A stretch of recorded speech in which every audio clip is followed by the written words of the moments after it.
love vegetables. Vegetables are an important source of many nutrients required by our body. Let us learn about them. Carrot.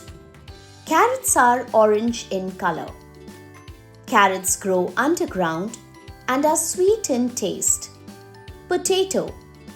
Potatoes are brown in color. Potatoes grow underground. Peas. Peas are green in color. Peas grow on plant. Peas are small and can be eaten raw or cooked. Onion.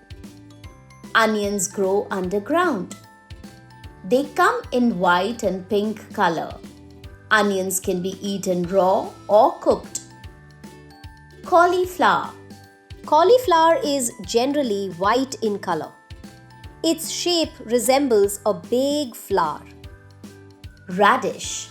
Radishes are white and grow underground. Radish has a spicy and crisp taste.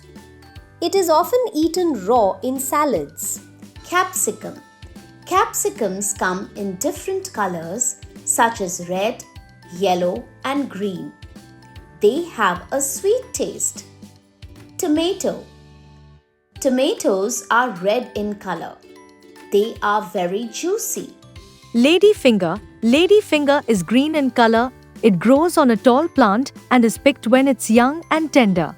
We should eat vegetables every day.